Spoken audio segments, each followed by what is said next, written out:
Wigan are still top of the tree. The same cannot be said of neighbours Leigh. The Giants' season is like a nightmare. Bradford gave St Helens a scare. York did the same to a winning team. Warrington Wolves will be better, it would seem. Welcome to the 12th episode of Super League 360, a podcast primarily about the top tier of British Rugby League and great poetry. My name is Lee Addison, Esquire. What's yours? My name is John Davidson, the non-Scottish, non-Tourette's one. I'm a coach in Australia, John a journo in the UK. Please read descriptions of previous pods or the description of this one to make our intro shorter. The podcast being aired on the Ashes Rugby League Coach podcast platforms, as well as the Rugby League Coach YouTube too. So if you subscribe to those, you won't miss a thing, but we'd rather you move over to Super League 360 for this pod. Also, rugbyleague.com are running this every Friday, I believe, John. Steve Mascord, Jason Costigan and the guys. John's tweet of the week, as adjudicated by me. You can get John at Johnny D. Davidson on X. He has written, quote, "Rugby League is a cruel mistress," unquote, on Saturday. What the hell does that mean? It means, if you didn't see the post that my missus did on Instagram or Facebook, Lee, which was during the Manly game when Manly came back and I got a little bit excited, and then we lost in Golden Point. And do you shout at the TV, do you, John? I don't, to be honest. I don't generally. I've kind of gone past that, but when we were up 14-0, I was like, first game of the season, you're all full of optimism. Tommy Turbo's back. We're doing well, and then it all goes to shit, and we're getting flogged, and then somehow we come back in it, and we tie it up right at the death, and then we lose in Golden Point. So it's like your levels are like this. So yeah. For those listening, he's doing a wave sign. Yeah, sorry. I was watching it. It is a cruel mistress because you ride the highs and lows of your team, don't you? But look, it was a great contest. If you're a Canberra fan, you're very happy. If you're a Manly fan, you're a sad so like me. But it was entertaining, that's for sure. Rugby League tweet of the week. I've got to be honest, I completely forgot to look for one. So I've now done this while you were talking then. I was listening to you, John. So a man by the name of Louis 271192, an hour ago from this recording, has said of the Castleford coach Ryan Carr that he must have been a one-season wonder for Fev because he was a fantastic coach. Can't see him lasting at Cass. I'm going to talk about Cass when we get to there. I've made some observations about them. I don't know if you want to add anything there, John, but I was at the Huddersfield Holcare game. Was on the exact same time as Leeds Cass, yeah. So I saw some clips of Sivo's tries. He got a hat trick, but but you can't really compare when he was at Feb and the money that they had in that division compared to where he's at Cass and the limitations they have. I don't think that's a fair comparison. It's also 4 rounds in. So, to me, I think that's a bit nonsense. Yeah, I'll elaborate on that when we get to them. Socials pop at Lee of the week. Nada, zilch, zero. Mate, it's been a quiet week on socials in that regard. Johnny's jab, you're concerned a little bit about red cards, bad tackles, effects of head knocks. I'll let you elaborate on that. Well, I think it was just I'm not sure if you saw it, Lee, but it was at the Paposhi, I don't know how you pronounce his surname, but the red card against St Helens on George Delaney. He comes in as a bit of a group tackle, shoulder to the head. Delaney's concussed, it's a red card. And I just I shot a quick video of the clip from TV and just went, that's an ugly one. But the amount of comments you get, people is like, yep, definite red card, to the game's gone soft, nothing wrong with that, blah blah blah. It's like complete opposite ends of the spectrum, and it seems to me a lot of people or a lot of us just don't know what is and isn't a red card anymore. So do you blame the authorities for that, or do you blame people's perception for that? I mean, there's probably a few ways, a few people you could blame, but I think the part of me, I think, that people don't understand, and literally just before we were starting recording, I was watching a BBC documentary about concussion in rugby, and it's done by a rugby union guy, Ben Youngs. But Yeah, I've seen that. Yeah, yeah, they talk about Rob Burrow, and they talk about CTE and M&D in links with rugby. And I know your own personal family connection. You've got a link with M&D. my mum would have been 68 today. She died 20 years ago of it. So, and I imagine she wasn't taking hit ups on a no, regular she was just basis. hitting me. Yeah, and my dad, my dad before they split up. Yeah. My point is, I know the M&D link is not being established by science, but CTE and early insight dementia has been by repeated brain injuries, head contact, and we do need to make the game safer. Like, I know you can't do that completely because rugby of both codes is a contact sport, and that's part of it. But we do need to try and protect our players as much as possible. And some people, I'm not saying what the Bradford forward did was intentional or malice or anything like that, but it was shoulder to head, and it knocked the other player out. And you've got to get you're the coach. You can explain this better than me. But you've got to get technique down lower, don't you? You need to coach your players, and if it goes wrong, then people need to be penalised with a red card. I don't think that's. I just before I go into that, I just want to make sure that my mum didn't beat me ever. just give me a slap around the chops sometimes, particularly when I came home pissed at age 14 after a day on the town. I thought you were joking, but also probably that you would have deserved it anyway. So yeah. Probably. Look, in terms of the high tackles, we're in an era now where anything around the melon has to be some kind of consequence. Okay, so I spoke in depth last week on the Loose Carry podcast from Zero Tackle about the Stephen Crichton non-punishment for what happened in Vegas. I don't know if you remember the St. George player, I forget his name, came out from his wing and actually slipped, and he was virtually horizontal, but Stephen Crichton actually connected with his head. And it was a swinging arm that connected with his head. So a swinging arm to a head, whether it's on the grass or in 10 foot in the sky, is a swinging arm to the head. And this is where I think the game has got confused. And I also linked it back to the incident where Reece Walsh was slipping and Joseph Suaalii was tackling him. Bad one. And it was 40, and Reece Walsh was about 45 degrees when he got hit, basically. So I think there's some lack of knowledge in the refereeing realm and in officialdom when it comes to what actually happens in the game sometimes. The game is played at a fast pace because they make it faster, right? Every rule changes to make the game faster, never to slow it down, particularly in England where the ground is slippy. But also people don't understand this. In Australia, it can be slippy too because of humidity, because of bouts of rain that kick in the summer, in particular, and in the autumn. So players slip because they're moving at high pace on very high quality fields in Australia. So, and at the same time, they're being met by somebody who wants to tackle them hard. So, I really like the rugby union rule where they give them a card. I think it's a short arm card or something like that, or something, and they actually send them off for 10 if there's contact with the head. And that then gives the people in the equivalent of the bunker 10 minutes to decide the severity of that incident. Because and the other thing we can do with that too is we can actually send on an extra interchange to cover for that player that's been sin-binned in case the decision is wrong one. And that takes the pressure off the ref, because I think we want our referee to interpret the laws of the game.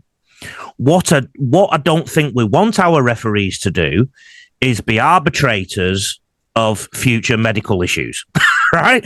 So there's a line there, and I think anything near the head, that gives a referee the jurisdiction to be able to go, I'm sending him away for 10, but I'm not convinced I'm not convinced. And then we could potentially bring on another player to replace that player. And then if after 2 minutes they decide it's a sending off offence, that extra player comes off. Okay, like that could be an option, or we don't use an extra player at all. And I think in more recent times, what referees, and I understand it from their point of view, is they'll just put things on the report. You know, they're like, oh, so and so probably should be sent off, but I'll just put it on a report and let the judiciary sort it out. But that, you know, if the other team's lost a player because of foul play or whatever, it doesn't help them, does it? No, no. Yeah. So I really like that rule. I mean, rugby union tend to steal rules off us, and we tend not to steal that much off them at times. We think we're better in that regard as rugby league players, as footballers. So I think we should not be too proud and take that from them, because we can't take any risks from this, because there's already people trying to sue the game, and there's already people taking steps. And honestly, if something wins in England, it'll ruin rugby league. The game will be decrepit and there'll be nothing left. So I think we need to be a bit careful in and around that. I think any contact with the head, whether intentional or unintentional, at least deserves a sin bin. And honestly, I've said this numerous times already on this Super League 360 podcast, but also on my other podcasts. The era has gone, and the coaches who are not moving with these times are going to be left behind. You can't stay upright and try and catch and wrestle anymore. You can, but the margin for error gets really reduced, because you're going to end up around the head at some point. Coaches need to encourage their players to get lower and use their shoulders rather than a hugging technique. And the other reason they need to do that is you will drive back momentum, or you'll at least stop momentum if you do it right, or even if you don't, you'll be in a better position to control the ruck for a couple of seconds before you have to get away. Because what's happened is, over the years, because the game has reacted to the symptoms of what coaches have been doing, they've never gone to the cause, they've gone to the symptoms. When 20 odd years ago they brought in the rule that as soon as you were off the floor you had to get off, basically, coaches started to decide, well, we're going to hold them up for longer. Once you're holding them up for longer, that's influenced tackle techniques over the years. That influence of tackling higher has ended up with a few more high shots in places where it shouldn't happen. And there's also more room for chicken wings, grapple tackles, and so many other things that we've never heard of prior to the year 2010. And all league does is go for the symptoms, not the causes. So, in other words, put so much pressure on the coaches and the teams not to go near the head, and they will soon learn. It is that simple in my mind. And people can cry that the game's gone soft. I always say to those people, if you think it's gone soft, why aren't you playing it? And, you know, maybe it has gone a little bit soft, maybe, but it's just the world we're in now. Lee's laugh this week, it won't be obvious straight away why it's Lee's laugh, but I've brought in John Wilkin and his comments before and after games, because I look forward to them. I find them refreshing, and with Carney and Wilkin, I think we've got two of the best in sport, quite frankly. I think they're brilliant before and after games. And the reason I've put it in Lee's laugh is it's refreshing, but also I laugh at the thought of the clubs just going, oh shit, what's John Wilkin going to say and Brian Carney going to say this week? And I think it's brilliant. I really do. There's none of this sycophancy. I'm sure I don't watch it every week because I simply can't because of the time differences, but I'm sure there's a little bit of, you know, nice stuff said to keep favour with some people. I'm sure there is, but the vast majority of what they say is raw and honest, and it's absolutely brilliant. So hats off to John Wilkin and Brian Carney, but the Lee's laugh, the component of that is how the clubs are going, oh no, what are they going to say now, and how they react. And St. Helens last week was a perfect example of that. Are you going to comment or just look at me? I was just going to say, yeah, no, I agree. I rarely do, but I agree with pretty much everything you've said there, Leigh. Thank you. I've also put that in Media Watch. Right, let's talk about some news items before we get into game reviews and people's questions. And we've also been inspired to start a poetry competition, John. We've had an entry. somebody's jealous of my poetry skills, so we've got a poetry edition that I will bring in soon. I just want to let everyone know I've been drinking Yorkshire tea this morning, not coffee. I had one coffee and then I've had Yorkshire tea. The reason being, did you know instant coffee has a number on? No. Right. I've only been drinking coffee for approximately 35 years, 33, 32 years, something like that. And I didn't know it had a number on. And accidentally, about 3 months ago, I bought a jar of something that I like the look of, and it was number 14, which basically is weapons grade nuclear level caffeine. And when I was putting my normal dollops of spoons of coffee in, I was fully awake, training hard and everything else. But come 2 o'clock, 3 o'clock in the afternoon, I felt I was having some kind of stroke or something. Everything was tightening up and my sleep has been affected. Anyway, remembered the next month to get a different coffee, a bit lower grade. And then I've forgotten this month and I've ended up with another high level nuclear grade coffee. So I've now had to adjust it to one coffee and one tea. So you live in a great coffee nation and you drink instant coffee, mate. You need to. No, there's some very good instant coffees now because they've responded to what's been going on the high street. And the coffee in question is Vittoria. And even if you look at Moccona and things like that, they're making so many different blends now. It's actually not bad. And mate, there's no cafes open when I try and record with you because you get me up at daft o'clock anyway. So it's all right for you. It's all right for you sitting there drinking Costa coffee. You need an espresso machine like me with your pods. Yeah, true. Fair enough. News items. The first thing you wanted to talk about was the NRL and Super League talks. Where are they at, mate? Well, yeah, I mean, there's been a lot of talk. I think we had a few questions about that, didn't we? Did a piece in the iPaper yesterday. Spoke to a lot of different people in Australia and New Zealand. It's a very fluid situation. I think the really interesting thing is that there's been no terms or conditions set by the NRL, which after a year of this is a bit mad to me. Apart from the public claim of complete control, and it needs to be done in 3 months. Sorry. There's a lot. I think it's a really nuanced situation. I think there's a lot of different ways to look at this. Is Peter V'landys, is he trying to intimidate Super League? Is he trying to talk it down to get a better deal? Is he that bothered? They own Perth, they own PNG, so they've got to run those clubs. They're going to do Las Vegas again next year. Have they got enough manpower? There's just really a lot to it. But in saying all that, I think there is more of an appetite from the Super League side for an NRL deal than there was 12 months ago. That doesn't necessarily mean a deal will be done because we don't know what's being proposed. But yeah, it is a really interesting time. And I think, as I wrote in the article, there's been some, mentions from private equity for Super League, and Super League needs money, but it also needs expertise. And the only sort of organisation to me, I think, that does that both is the NRL, because they have a history of growing rugby league and marketing rugby league and, being able to secure better TV deals. So, yeah. I don't think Peter V'landys and the NRL would have forgotten to bring those terms and conditions in. I don't think they're too busy to go, well, we've just forgotten. It must be a ploy. It must be a ploy to get some kind of response. Yeah. We have had some questions, and maybe you got some in the last hour because you sent a thing. But Mark Williams on X asked us to role play, John. So get your costume ready. I was going to say, are you bringing the latex underwear, or am I? I'm going to dress as a nurse. Role play your Vita Palandis, a chic with billions, said Mark. How would you structure Super League and Championship 2027? Free pass, promote, relegate, restructure, go wild, and no fan base can be offended.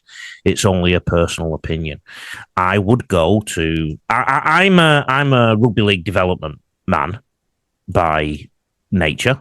In terms of, I believe in long-term development of players. I want the England or Great Britain team to be a lot better. So I think we need to increase the intensity of the Super League competition. So we either need to make a 10-team competition or we have to have 2 conferences. We need to make the games tougher. So we need to think about what that looks like. and what also marry that up with what crowds will be bigger, etc. We need to reduce the amount of games that English players play, because that's not helping them when it comes to post-season events, and the World Cup will expose that, I feel, this year. And they're not getting proper pre-seasons either. So whereas in the NRL they probably do too much, in England they're probably doing too little, and that's why so many players are breaking down. So I think we need to marry that up. Now, if I was the Sheik, I would also do something in the middle of the year that is similar to Australia's Origin. What that looks like, whether it's Lancashire, Yorkshire again, or England versus someone, or whatever, and I'd market the absolute hell out of it. And what I would say to the clubs is, we're going to make your money back off this. Okay? So what you're losing in fixtures, you're making on this. Maybe it's not anything like that. Maybe it's a 9 circuit. Maybe it's a 7 circuit. But do something that's a circuit breaker, which is the equivalent of Big Bash, Origin, anything like that, where people can get a break from their week-to-week reality. And I think Rugby League's not bad at doing magic weekends and things like that, but just something in the middle of the season that becomes a showpiece event in that regard. But we've got to reduce the games that our players are playing. Now, in terms of the Championship, there's too many clubs folding, basically. I had a look.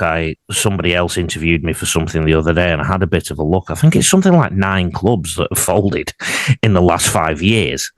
And some of them have been come back to life again, and it's something like 8 or 9, 7, 8, 9, something like that.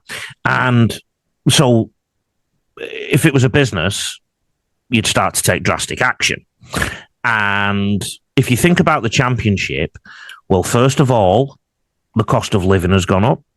So fans are less likely to find the pounds and pence to get to games. It's harder for them to do. Players are probably demanding more money because they have to pay their mortgage and their bills. And some clubs are obviously paying too much and not earning enough. Also, because of the expansion of the game over the years, I know some of those expansion clubs have withered on the vine, but there's actually longer journeys now than there used to be. But, Rugby League used to be a bit of Yorkshire and a bit of Lancashire. And now you can end up anywhere. So I think we might need to regionalise that a little bit and reduce some of the costs for the teams. And I'm going to use the horrible term because they've never really done this in the Championship, I don't think, but some loop fixtures. Get some loop fixtures going. They have, the fact that effectively merging League One into the Championship this year, and they do have regions, so they are playing a kind of regional draw, and that not everyone plays each other at the right amount of time, and they're playing teams that, depending on table structure. So they have moved to that, but I think you're right. I think they've probably moved to that far too late. And the original expansion when they brought in, Gloucester and Oxford and these sort of clubs was 2014, 2015 when they got the 40 million a year TV deal. As you said, rightly said, Lee, most of those have gone bust. So I think that strategy, just sort of plonking in clubs, new clubs, and has failed. It's not really been thought out expansion or supported. And I think the problem with the current Championship is, unless people are ready to look into it further, you don't know it's regionalised. You just look at the long season. It just looks like it's a hell of a long season, because it's a long season for fans too.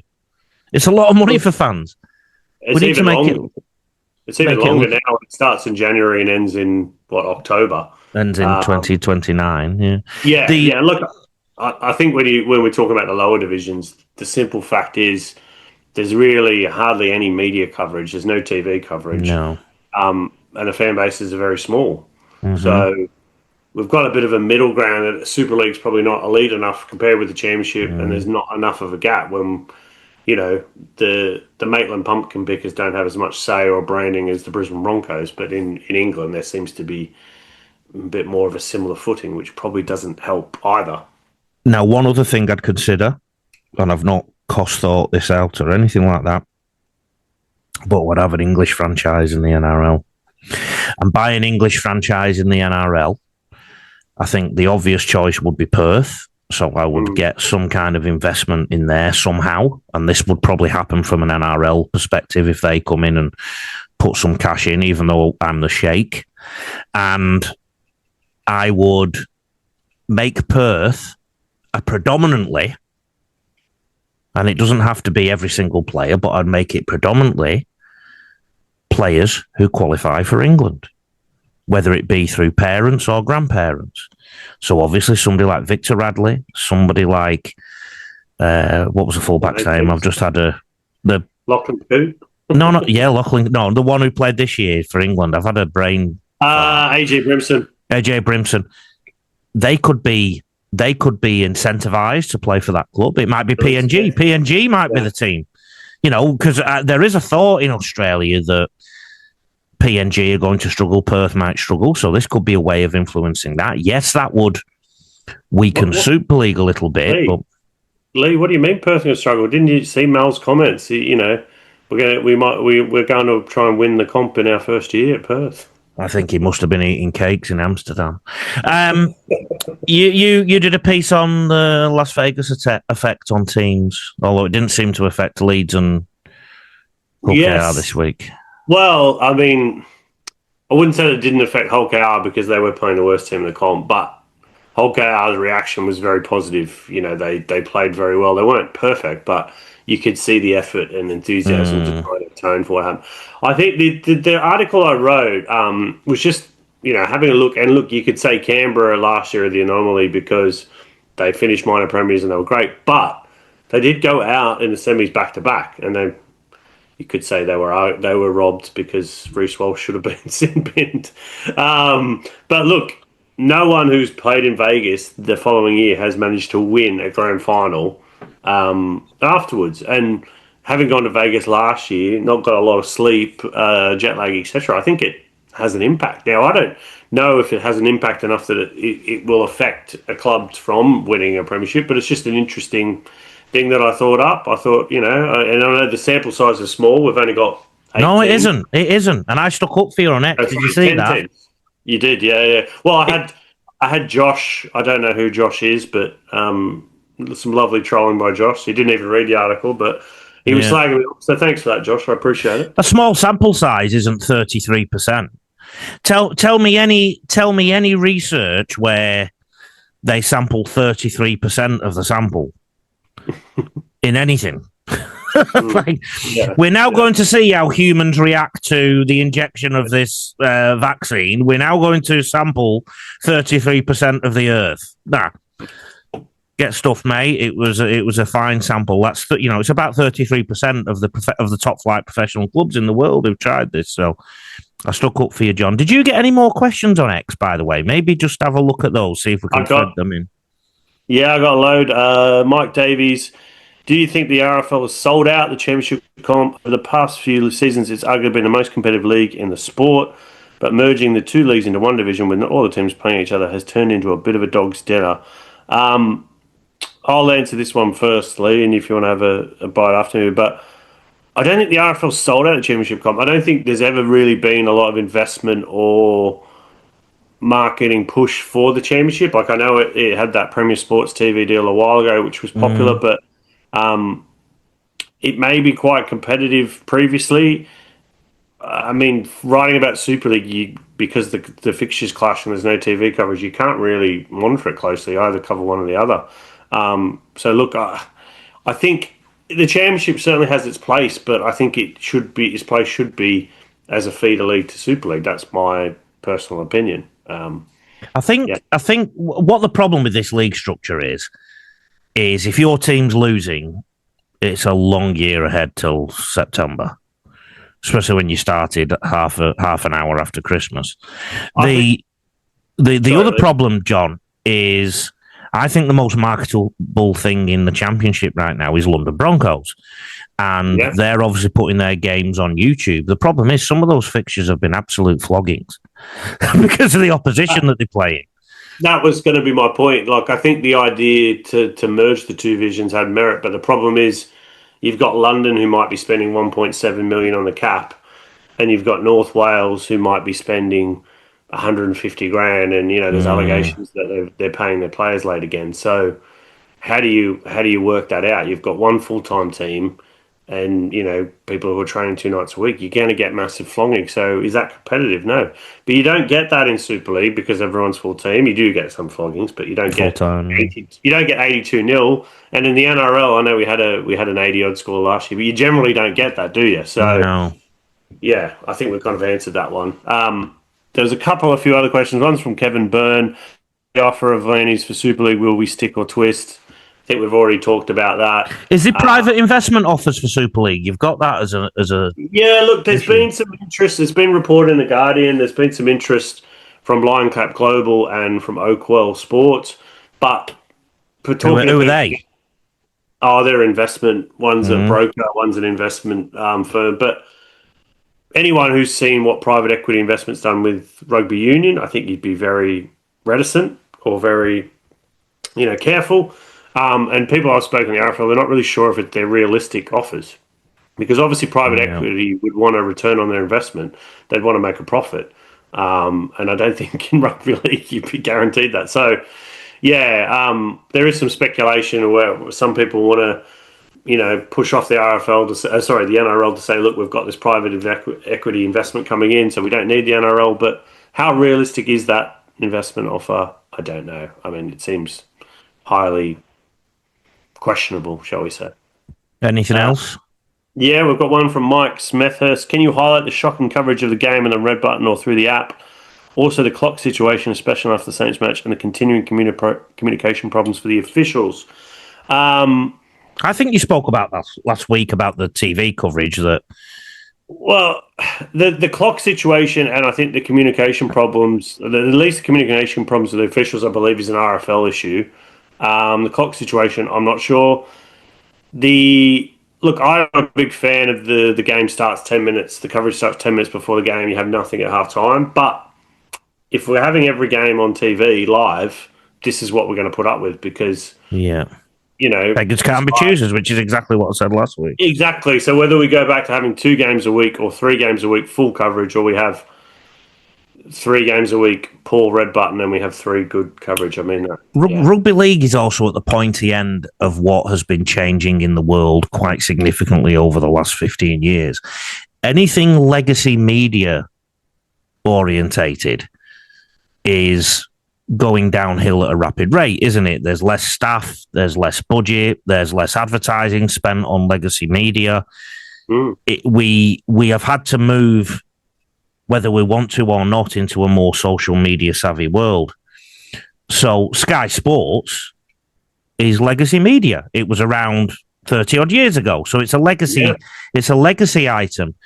And therefore, some of their production staff probably aren't there anymore, on rugby league at least. And they probably have to prioritise their football output and some of the other sports. And there probably just isn't the manpower.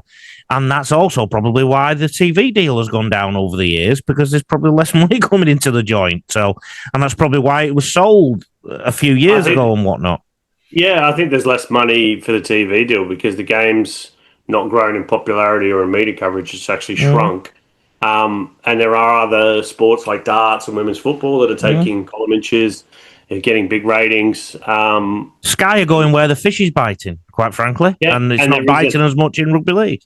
And there's not another broadcaster who's prepared to whack in a lot of money. So that the only way to counter that is to become bigger and more popular. That's really the answer. So they need Sheikh Addison or Peter Volandis. There's a few more questions. James Harvey, think any of the newly promoted sides will strengthen further? That's a tough one, James. Look, I think York and Toulouse obviously getting half the distribution and Toulouse having to pay the travel costs. I don't think there's any money for that. Bradford, possibly. But again, I think all of those clubs, are on fairly tight budgets. They don't have well-off owners. So I think any recruitment would be limited.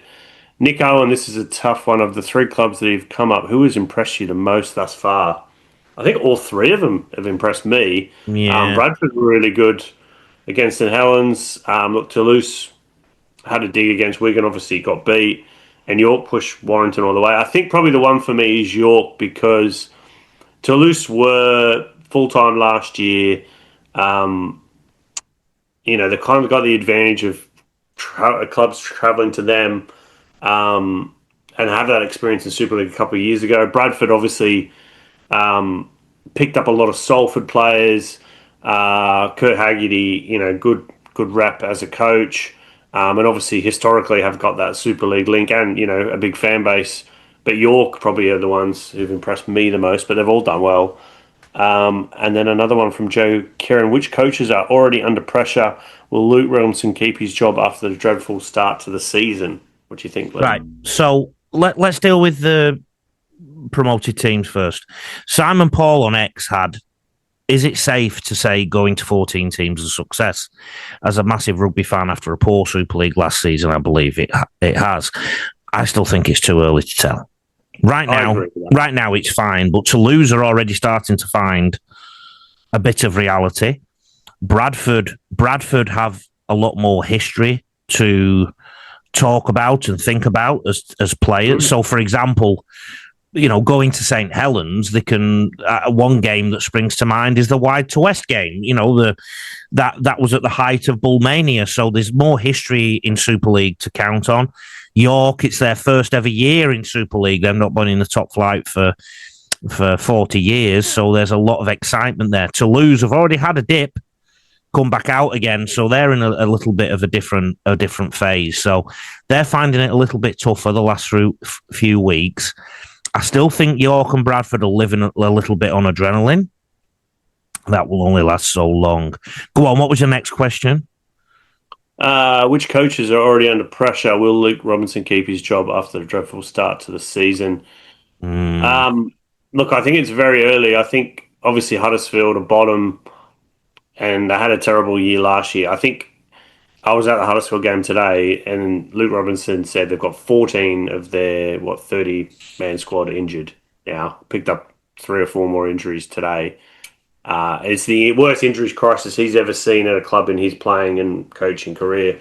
I think you've got to give him some time with that. Well, you know what though, John? It all depends on what they did in pre-season. So people always, when they assess injuries, coaches will always say, poor us, we've got injuries.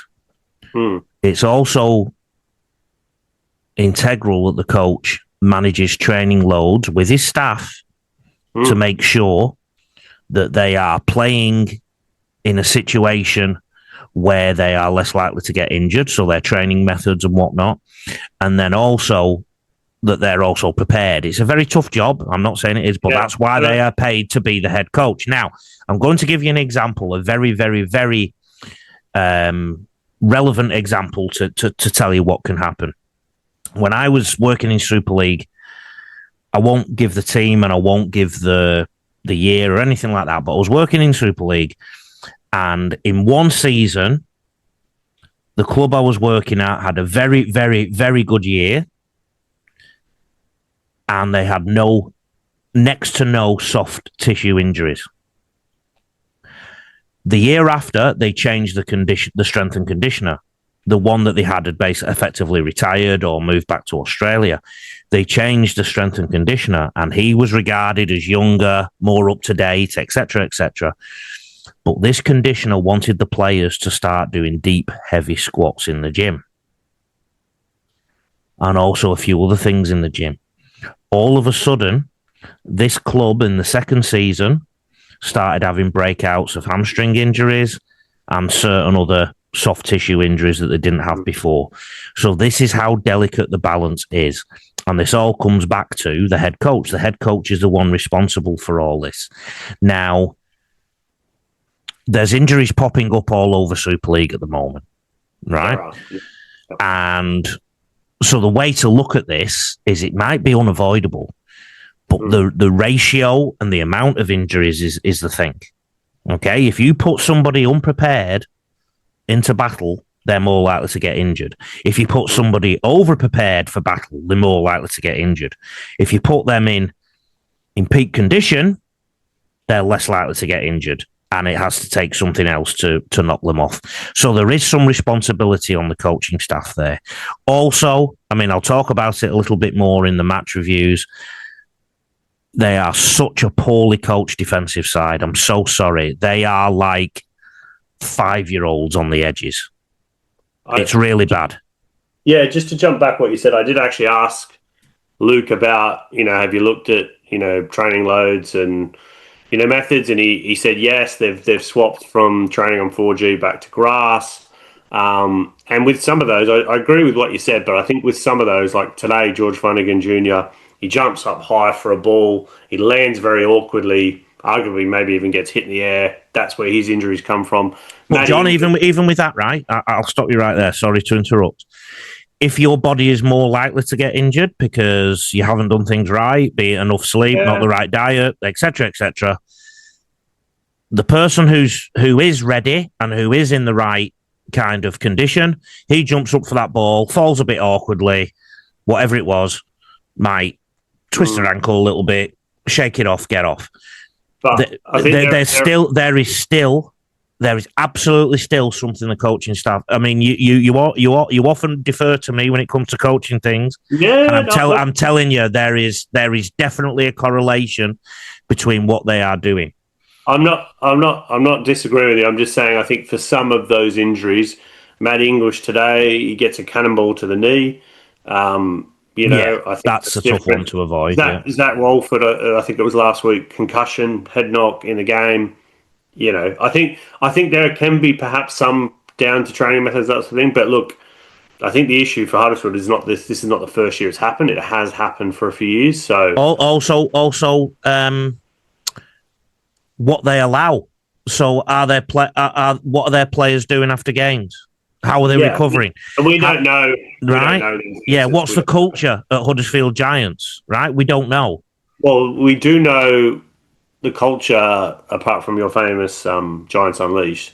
The culture has not been a winning culture since, 2013. So that's actually, I think it was 2022? I think they did finish third they made the Challenge Cup final under Ian Watson, but they haven't had a good season results-wise for a long, long time. So, yeah. Any more questions? We do have a couple more. I mean, Phil Higgins, any thoughts on why there are so many injuries so early in the season? Too many games? Just answered that. Yeah. Just answered Question that. mark. We've covered that one. ABC, are refs too busy focusing on what happens in the tackle teams are able to be offside pretty much every set and get away with it? Question mark. Yes, I agree with that. Also, who would you blame at Shocks only serving 8 minutes for a yellow? Also, do hit drops not exist anymore since Morgan Knowles has left? I think he's referring to the one on Jacob Host, which broke his leg in a game against Bradford. I think hip drops sometimes, I don't know about you, Lee, I find them hard to pick out what is and isn't, because sometimes they're very blatantly obvious and a player's drops their weight. But other times, anyone who's actually, who's made a few tackles in their life, bodies kind of get tangled up, don't they? And a lot of them look like passive tackles to me. And because they go for the symptoms and not the cause, players are wired now to try and stop the opposition player getting down to play the ball quickly. So everybody who's been around the game for a long time says, we used to get rewarded for tackling around the legs. Now you don't. You tackle around the legs, ref saying, get off. So we have to go higher. So we go higher. And then all of a sudden, if anybody ends up going a bit lower because they've got the feet in the wrong place when they're approaching or somebody stepped them, all of a sudden they try and do a passive tackle, but they think, oh no, we've got to keep them up. So they end up twisting them in some kind, or somebody else comes in and offers something else. It's because we attack the symptoms, not the causes. So the hip drop is another thing that's come into the rugby league lexicon. I can't remember hip drops 10 years ago, let alone 15. I can't remember them 2 years ago. Yeah, well, maybe 2 years, but 3. not 5. Yeah. Keep sending us questions, guys. At Johnny D. Davidson on X, I'll speak for him.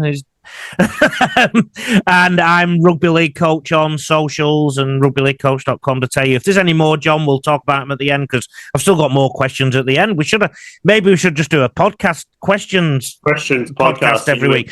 Mark Percival, is he going? Is he staying? The Clash, should I stay? Should I go?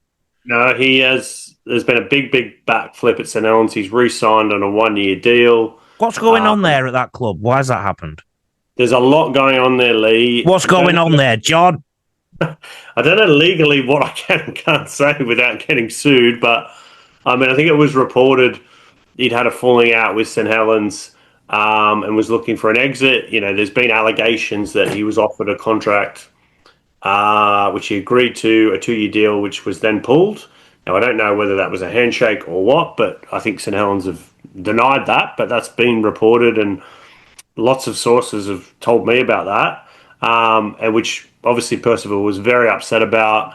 He was looking to leave. I think Catalans and Wakefield and Huddersfield were interested, and he was close to getting a deal with Huddersfield. Now, my understanding is that there was some lawyers involved over this situation, and St Helens have done a major backflip and managed to secure him in a 1-year deal, which is he's actually going to be earning more money than what the other contract was. So it's quite bizarre.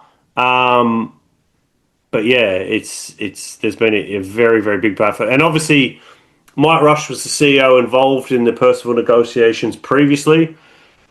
He's left the club now, so it's Amy McManus doing the negotiations. You can read into this a lot of ways, but as I said, I'll be somewhat careful of what I can say without being sued. Boo. In terms of should I stay or should I go, Halifax were gone and now they're back. They are back, and it's good, obviously, you know, that a club has been resurrected. I think their first game will be against London.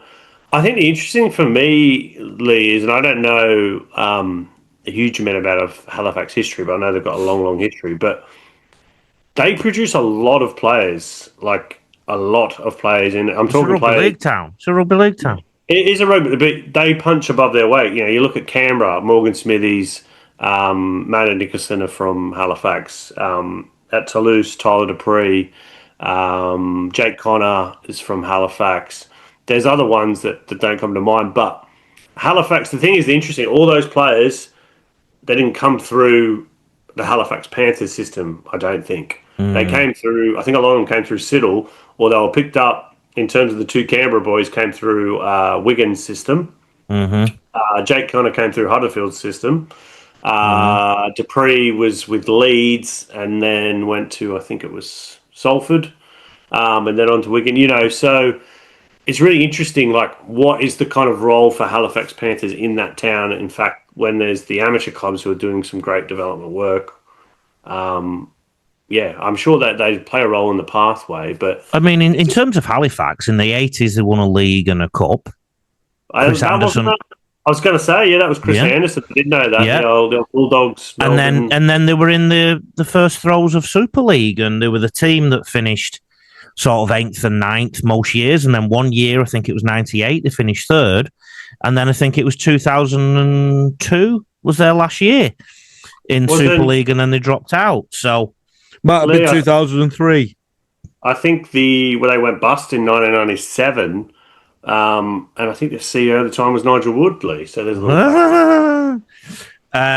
So look, I think, to put it into context for modern fans, this would be like Wakefield going belly up in 30 years because of the 8th and 9th sort of finishes. You know, like the. Yeah. Well, my point is, though, like, obviously, you know, we don't want to see any clubs go under, but they're producing talent that isn't going to them. It's kind of an interesting anomaly. I know this happens elsewhere, but it's like for rugby league. Same in Oldham, mate. Well, Oldham, yeah, they've done that for years and years with Barry Mack and Kevin Sinfield. And for a while there, it was the same at Hull KR. It was, yeah. And look, I think Cass, obviously, there's a club in Cass, but Cass produce a lot of players who, Rob Burrow, for example, who, you know, get their start at Leeds or other clubs. Paul Anderson was a Cass boy, you know, who was great at Bradford and St Helens, etc. So, yeah, it's just an interesting one. But look, it's good to see the club coming back. Let's just hope they can, you know, run their business correctly, pay their taxes, and not overspend. Inspired to do a poetry competition. James Varley, our mate, sent something through. Here it is. Well, he sent about 18 things through. I had to break it. So if you want to send poetry, It needs to be 6 lines maximum, because that's all I ever do. Okay? What is this? What is this? The Times or something now? Is it? We're in the game. At least one of us has standards, right? As the Robins flew high and the Dragons breathed fire, the consequences for Huddersfield and Leigh were dire. The weekend started with Wakefield defeating Hull, then also defeats for Toulouse, Bradford and Castleford, which left things over which to mull. As the Warriors, Saints, Rhinos and even in defeat York all performed like knights, it was Warrington who won under the lights. Very good. Yeah, okay. But you know what?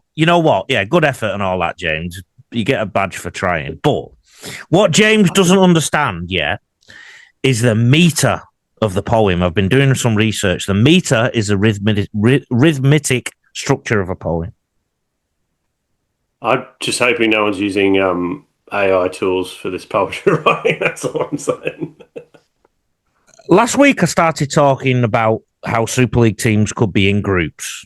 We can sort of put them in groups. I'm now putting them in 3 groups. Last week was 4, this was 3. So I've got Wigan, Leeds, Warrington and Saints in the top echelons. I just think Saints are not showing a consistency of performance yet. Okay? Yeah. I've spoken in the past about Paul Roller's defensive approach. Middle chunk. Toulouse, York, Bradford Bulls have been brilliant, as we've said, newly promoted sides, so they're in the middle chunk. I'm now also putting Wakefield and Catalans in there. I like how Catalans responded this week. In the bottom chunk, i.e., we're in a bit of trouble and we've got some work to do. Huddersfield, I've got Hull KR in there. I've got Leigh Leopards in there.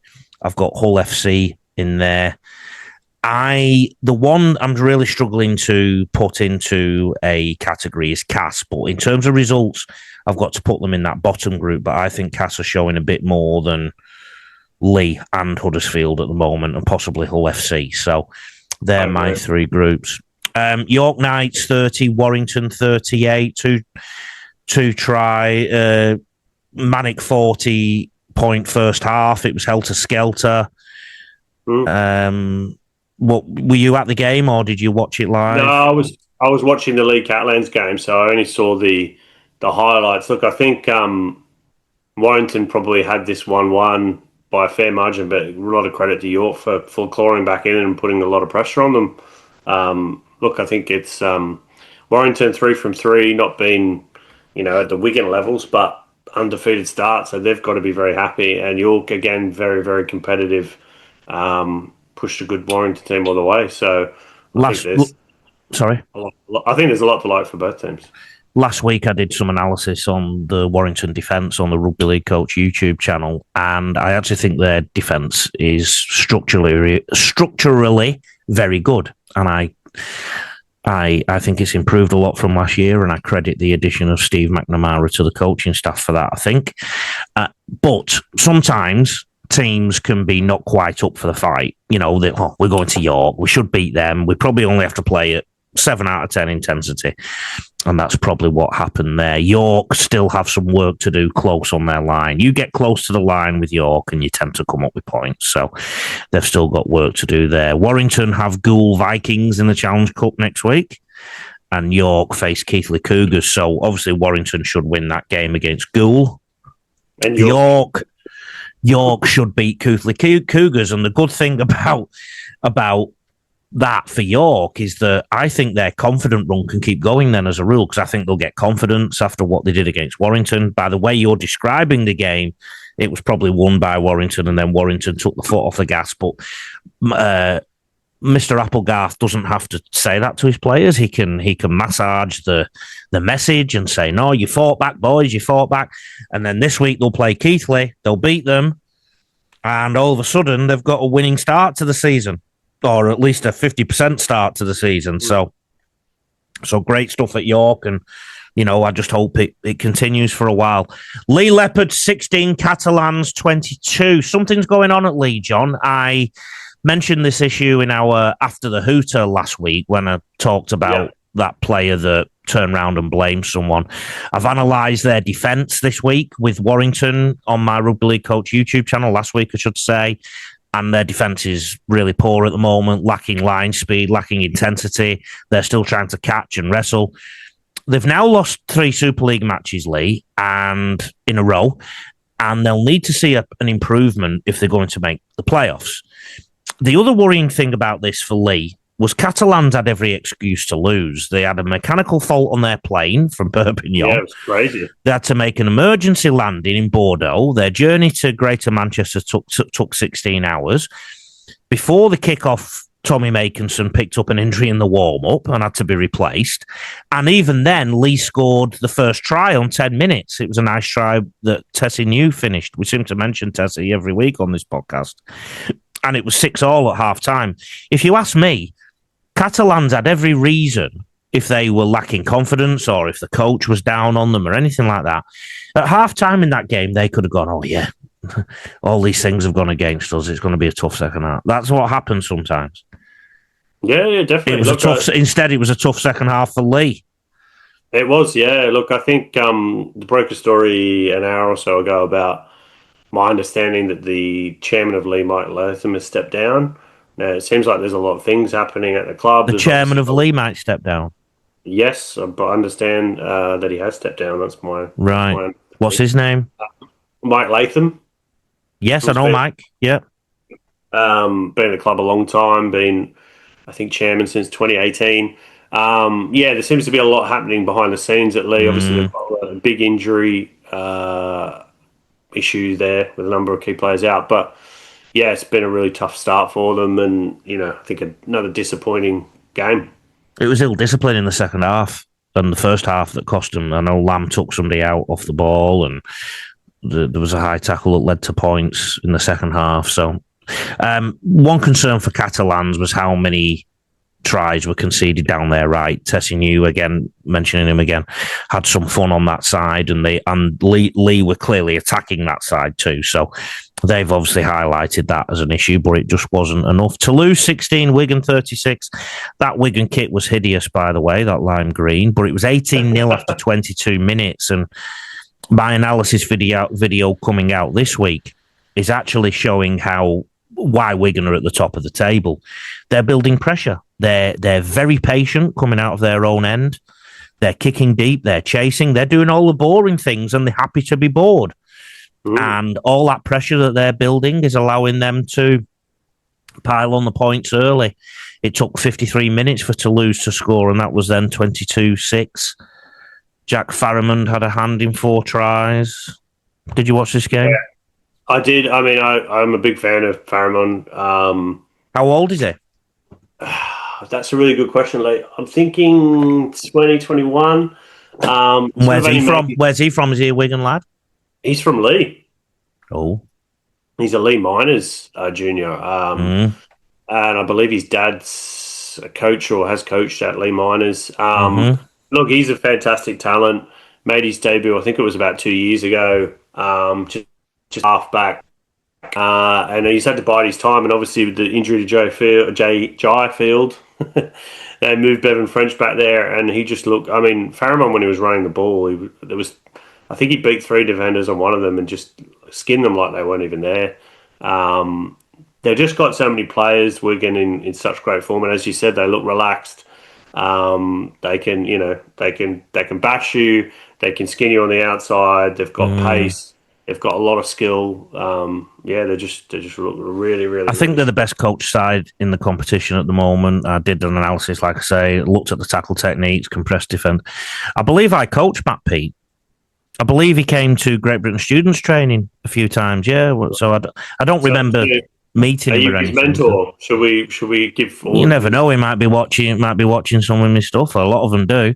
But the worry for Toulouse, maybe the Toulouse coach should start looking. All 7 Wigan tries were on Toulouse's left, Wigan right.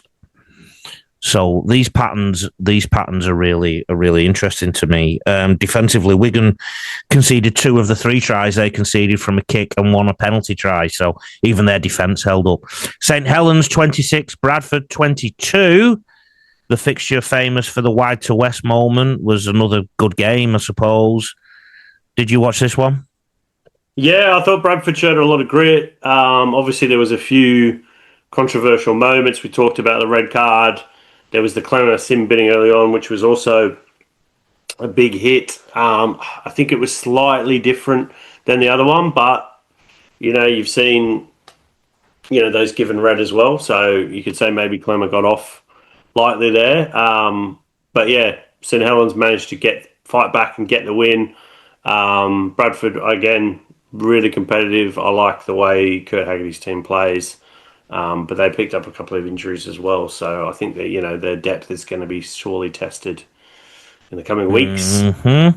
Their right edge got peppered. They conceded 4 of their 5 tries on the right. Yeah, Easton Masters really got exposed a couple of times. I noticed that. Some poor defensive efforts from him, I would say. But Bradford was 6 points up at halftime and then went 12 points up. So they definitely gave Saints a fright. It's not getting easier for Bradford. They travel to Wigan on Friday, the 13th. But what will undo Saints this year when the whips are cracking is their defence. He's got some work to do, Paul Rowley. Talking of poor defence, Huddersfield 6, Hull KR 32. You were at this game. I'll let you go on about this. Yeah, I mean, look, there was 16-0 at half time. And then Mikey Lewis scored a fantastic solo try right after half-time. And early in the second half, the game was over. Hull KR were just better in every department. 22-0 at half-time, wasn't it? 16-0 and then 22-0. Just after half-time. Yeah, that's right. Like, Hull KR were, they were trying to make amends from what happened in Vegas. They were, strong in defence. They were very good in attack. They probably pushed a few passes, maybe tried a bit too hard at times, but Huddersfield were just woeful. So many errors, cheap errors. And there was, I can't exactly remember which player, but there was at least 2 occasions where they had 2-on-1 and the centre didn't pass to his winger unmarked on the right or the left. Yeah. Comes back to coaching. Yeah, I mean, simple 2-on-1s. It was like, just look to, your left or your right if you've got support, and if you've got support, use it. But, I really can't see where Huddersfield's going to get their first win of the season at this point. Well, what shocked me about this was how easily Hull KR was scoring their tries. And bear in mind, Hull KR are a team that you could basically expose any lack of confidence that was there after what happened at Vegas and at York. Huddersfield just made it too easy for them. Well, Hull KR weren't at their best by far. No. I think if they were best, it would have been 50 or even 60. And Huddersfield's only try came from a high kick that Leigh put down. So they didn't even really... Flanagan. Yeah, no, they didn't really trouble the defence much. And these two teams play again in the Challenge Cup in 6 days' time. Was it Flanagan who kicked it and Leigh who scored it all the other way? No, I think it was Leigh who kicked it and it was Flanagan who went up. Well, and then I'm sure the BBC said Leigh had scored, honestly, some of the stuff. Well, the BBC would never be wrong, Lee, as you know. No. Leeds 22, Cas 4, Jordan Brown, who was a teenager, scored his first Super League try for Leeds. That was a nice touch. You know what got me about this game? Obviously now Mike Acevo is the talk of Super League, but Ravalawa for Cas didn't make Acevo first on Mika Acevo's side. Basically, he just barreled over for a try on 18 minutes. Oh, hello! But then, not to be outdone, Acevo scored one back, and then another, and then another, and then another. Two of them from Acevo. I could have scored. Yeah, he just rolled over, and one of them was a beautiful offload from Hankinson. But yeah, the one where he just went over whoever the Cas player was. It's kind of like you think. None of them have ever seen Acevo play before because he did this for Parramatta for how many years? Like you've got to get bodies in front of him. You've got to get up in his face. You can't let him isolate a winger one-on-one out wide because you know what's going to happen. Mm-hmm. But I think it's 9 tries in 3 games. So he's not doing bad, the lad. He's not doing bad. He's like the Erling Haaland of rugby league. He's not Norwegian. Yeah. Cas are battlers, and they've got a lot more about them than their results suggest. I think they don't leak tries as easily. They don't leak tries easily as a rule, and Leeds had to fight for everything. So, Cas fans, don't give up on your team or your coach yet. In response to to the question we had before. Erin Francis asked, do you think each ref has a different understanding of ruck speed? And then she asked me to tag her in the episode so I can watch. Listen, I can't do that, Erin, but only because your tag won't come up when I try, but I'll put it back in that group for you so you can see. Do you think they have different interpretations of ruck speed, John? Yeah, I think they do. Yeah, I don't think there's a uniformity across the competition. Well, it comes back to leadership. They need to help them with that uniformity. And when you chase the symptoms rather than the causes, this is what happens. We know. Early Bird on X. How does English Rugby League find more talent? Should every team have to run a genuine reserve grade and an academy? It irks me. We don't insist on this. Talent is there if we allow it to flourish. Can I answer that, John? You go for it. The best it ever was, Mr. Early Bird, was when we did service areas. So what we need to do is look back at the model that happened in late 90s, early 2000s. Service areas were about getting everybody in your area on side and on the same page and pooling all resources wherever you could. And the key thing about a development system is the bigger the bottom of the development pyramid, the more will rise to the top.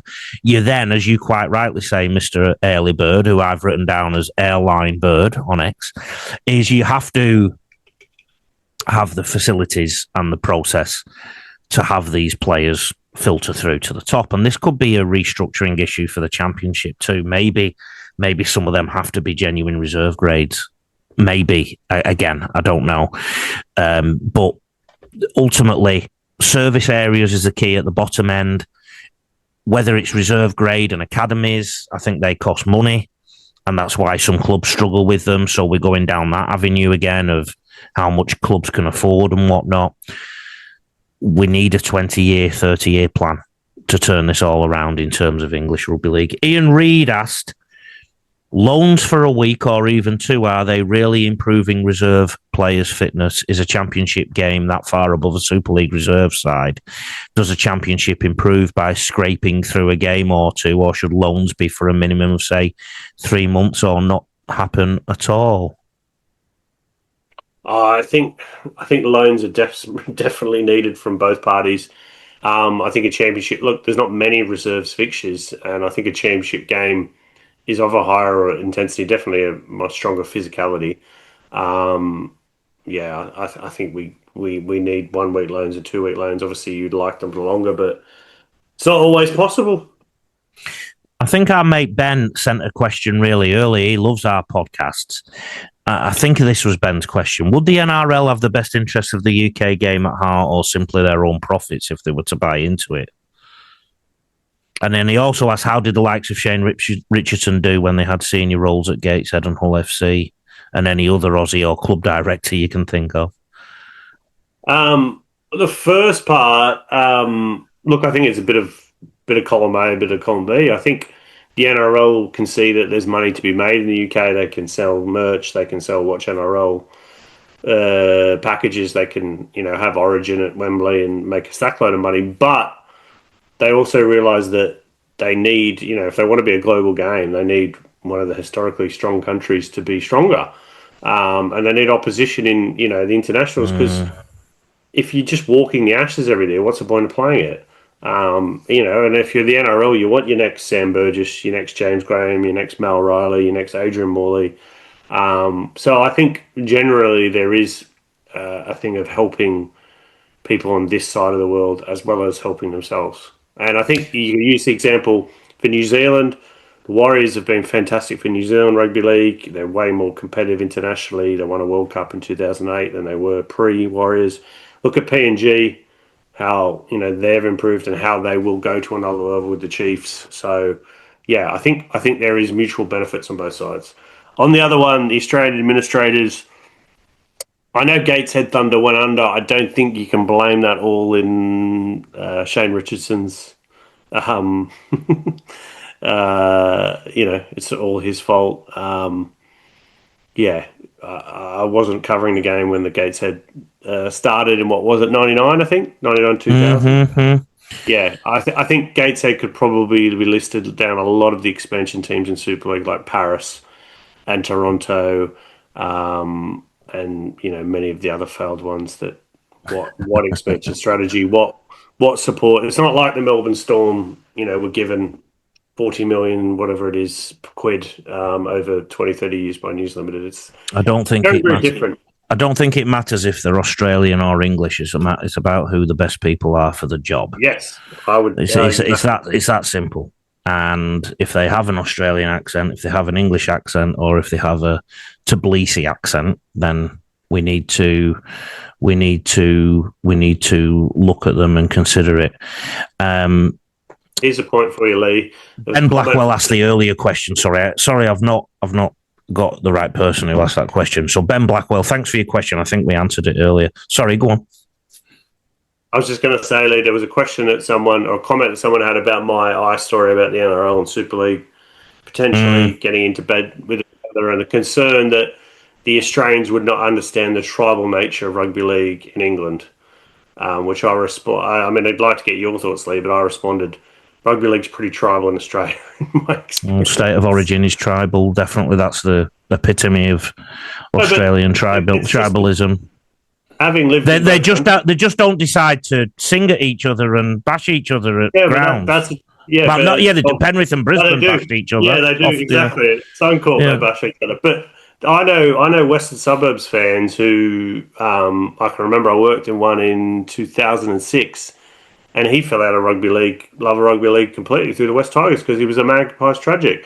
And the mergers lost a lot of people to the game. So I think that's nonsense. There was a couple of Roosters fans turned up to a mate of mine's dad who passed away in his 80s last year, who's a big South fan. A couple of Roosters fans turned up, and everyone's looking at them going, what are them two doing it? Honestly, so Challenge Cup next week, so we won't have an After the Hooter because I don't think I can watch these.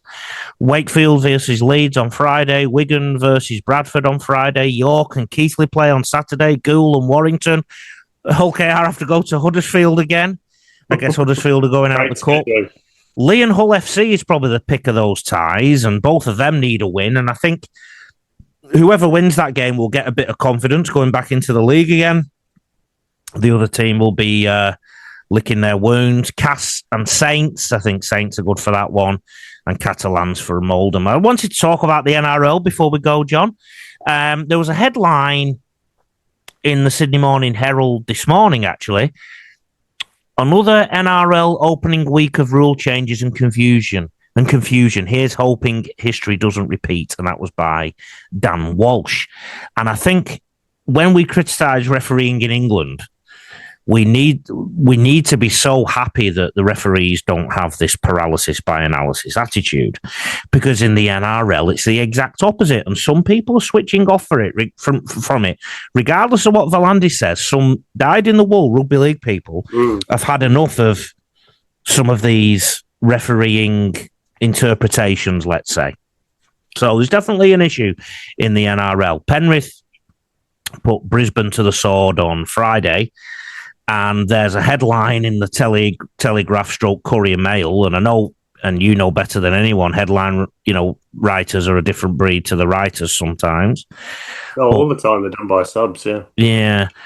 Madge facing toughest test of career after brutal Broncos start was the headline. Now, my thoughts on that, Mr. Sub-Editor, are that you've got a short memory. When he arrived at Brisbane a year ago, they were outside the finals, and Ezra Mam had just been in trouble for doing what he was doing off the field. I'd say that was a bit worse.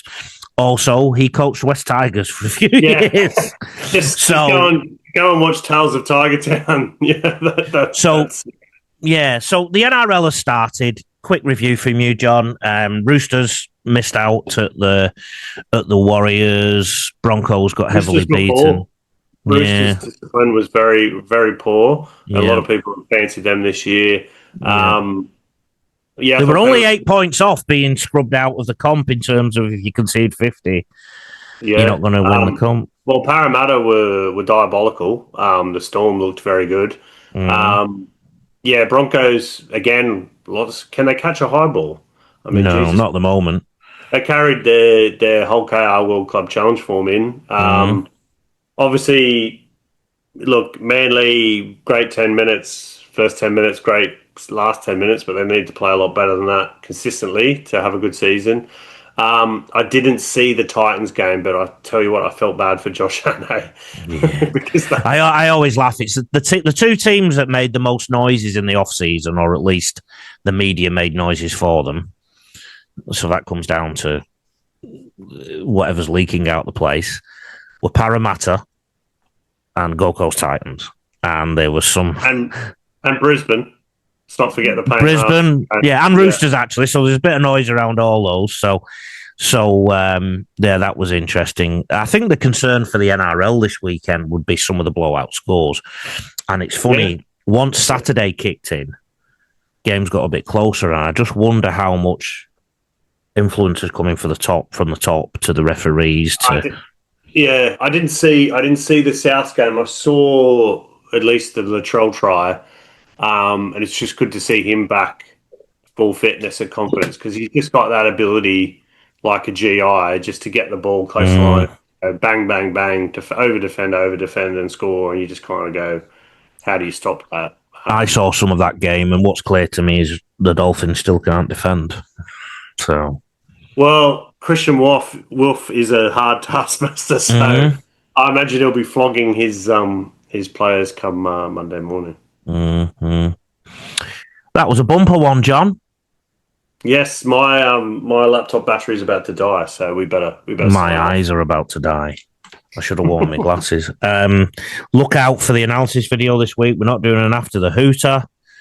Have a great week. Enjoy your Challenge Cup weekend, and contact me, rugbyleaguecoach.com.au, at rugbyleaguecoach on socials, admin at rugbyleaguecoach.com.au. John? Johnny D. Davidson, and on Facebook at John Davidson, a journalist. He's got the balls now to get you to X him again after his little whinge the other week. See you later.